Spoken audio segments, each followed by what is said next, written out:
Hello dear students. आज video number 5 class 12 विद्युत क्षेत्र का ही सवाल लेंगे। स्टार्ट करते हैं क्वेश्चन से। क्वेश्चन है कि दो बिंदु आवेश दे रखे हैं आपका +3 माइक्रोकूलम और -3 माइक्रोकूलम निर्वात में 20 सेंटीमीटर की दूरी पर रखे हुए हैं। ठीक है, और इन दोनों आवेशों को मिलाने वाली रेखा के मध्य बिंदु पर इलेक्ट्रिक फील्ड इंटेंसिटी आपको पता करनी है। दूसरा, यदि उस पर कोई आवेश, कितना आवेश, 1.5 10⁻⁹ परमाणु का कोई परीक्षण आवेश, कोई टेस्ट चार्ज रख दिया जाए तो उस परीक्षण आवेश पर कितना वैद्युत बल लगेगा। ठीक है, इस क्वेश्चन को हम लोगों को करना है। ठीक है, तो स्टार्ट करते हैं। पहले दो बिंदु आवेश ले लिए जाएं। कौन कौन से? मान लो दो पॉइंट बना दीजिए, ए और B, point A and point B. ठीक है, अब इन पॉइंटों पे एक पर रख दीजिए +3 माइक्रोकूलम, का मतलब +3 इंटू माइक्रो को चेंज कर लीजिए, इतना कूलम। एक पर -10⁻⁻6 कूलम। ठीक है, इनके बीच की डिस्टेंस दे रखी है, तो इनके बीच की डिस्टेंस जो होगी दिस इज आर, सेंटीमीटर से मीटर में कन्वर्ट कर लेंगे, 20 इंटू 10⁻⁻2 मीटर। क्लियर। अब वो कह रहा है इसके मध्य बिंदु पर कितना होगा, तो मध्य बिंदु का मतलब बिल्कुल मिडल पॉइंट, बिंदु ए से भी इसकी डिस्टेंस 10 सेंटीमीटर हो जाएगी, और पॉइंट बी से, ओ से मतलब बी तक की दूरी, और ओ से लेके बी तक की दूरी, दोनों इक्वली डिवाइडेड। ठीक है, कितना कितना 10 सेंटीमीटर है। ठीक है, अब वो कह रहा है कि इसके मध्य बिंदु पर आपको इलेक्ट्रिक फील्ड इंटेंसिटी पता करनी है, तो सबसे पहले प्लस क्यू के करंट डायरेक्शन देख लीजिए, E1। ठीक है, इसके कारण E1 प्लस से दूर, जैसे पिछले वाली वीडियो में बताया था, तो E1 की डायरेक्शन, ठीक है, E1 इस तरफ, माइनस क्यू की तरफ, E2 इस तरफ, माइनस की तरफ, यानी E1 E2 यहाँ से जो दोनों हैं वो कैसी डायरेक्शन में हैं, दोनों सेम डायरेक्शन में हैं। ठीक है, तो सेम का मतलब हो गया, अब रिजल्टेंट इन दोनों के योग के बराबर होगा। ठीक है, रिजल्टेंट का जो मान आएगा वो इन दोनों के योग के बराबर आएगा। अब हमें न्यूमेरिकल वैल्यू जो कैलकुलेट करनी है उसके बेसिस पर क्या करें कि E1 E2 के मान निकाल लीजिए। E1 E2 के मान कैसे निकालेंगे? देखिए, Q1 के कारण सबसे पहले आवेश निकाल लीजिए। ठीक है, Q1 का वैल्यू कितनी है, 3 इंटू 10⁻⁻6, जो प्लस क्यू आवेश है उसको Q1 माना। उसकी उस बिंदु O से डिस्टेंस कितनी रह जाएगी, यानी R1 की डिस्टेंस कितनी है, आधी हो गई, तो 10 इंटू 10⁻⁻2 इतना मीटर।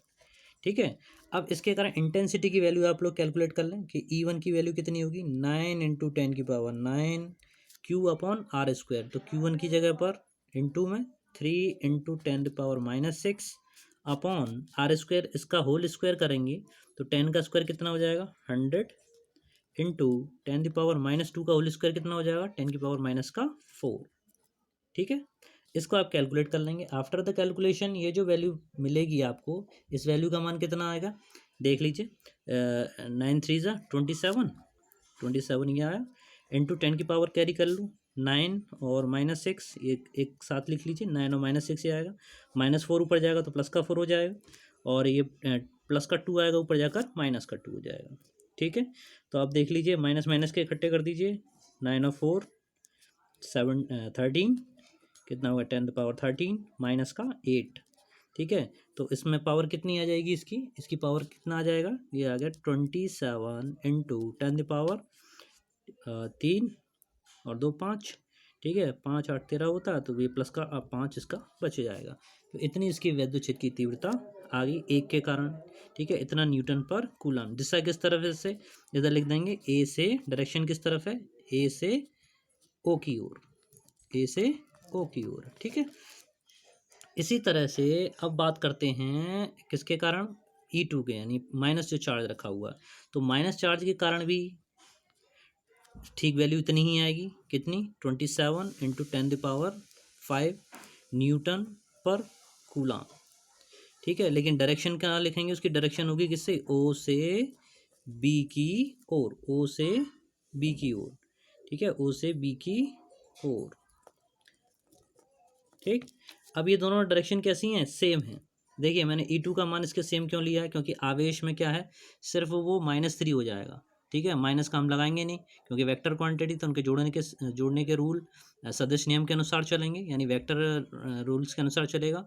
डिस्टेंस उतनी ही है तो Q की वैल्यू उतनी ही है, R की डिस्टेंस उतनी है, तो E2 का मान भी after the calculation same to same वही मिलेगा। अब बात आती है इसका रिजल्टेंट मैंने जैसे बताया। अब क्या करें, दोनों की दिशाएं कैसी हैं, समान है, तो आप एक स्टेटमेंट में लिख देंगे, E1 व E2 की दिशाएं कैसी हैं, दिशाएं जो है इसकी समान हैं, ठीक है, समान हैं, ठीक है। अतः रिजल्टेंट जो हो जाएगा परिणामी विद्युत क्षेत्र, परिणामी ई की जो वैल्यू है वो इन दोनों के टोटल के बराबर हो जाएगी, यानी E1 प्लस E2। तो 27 इंटू 10⁵ प्लस 27 इंटू 10⁵, 10⁵ को कॉमन ले लीजिए, कितना आ जाएगा 54 इंटू 10⁵। आप इसको लिख सकते हो, और क्या लिखा जा सकता है इसको आप लिख सकते हैं 5.4 इंटू 10⁶, इतना न्यूटन पर कूलम, ठीक है। कैसे किया, 6 कैसे हो गया, तो 10 का यहाँ डिवाइड भाग लगा दीजिए, 10 का मल्टीप्लाई, या दशमलव को एक अंक आगे ले जाएंगे तो यहाँ 5 की जगह कितना आ जाएगा 6, ठीक है। तो इस तरह से ये आगे टोटल परिणामी विद्युत क्षेत्र उसके बिंदु ओ पर यानी मध्य बिंदु पर। सेकंड वाला पार्ट जो कह रहा है कि यदि इतना परिणाम का आवेश अगर इसके सेंटर पर यानी यहीं पर स्थित हो तो उस पर कितना फोर्स लगेगा, ठीक है भाई। तो अब इस पर फोर्स निकालना है, कितना आवेश रखा, क्यू की वैल्यू कितनी दे रखी है 1.5 इंटू 10⁻⁹ कूलम, ठीक है।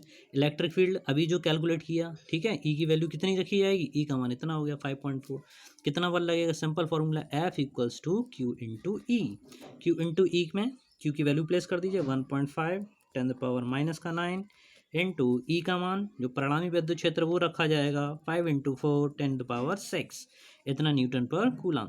इसको आप कैलकुलेट करेंगे, कैलकुलेशन के पश्चात इसकी जो आफ्टर द कैलकुलेशन क्या आएगी वैल्यू इसकी 8.1 इंटू 10⁻⁻⁹ में से 3 घटा 6 घटा तो कितना हो जाएगा -3, इतना न्यूटन ये वाला फोर्स आ जाएगा, ठीक है।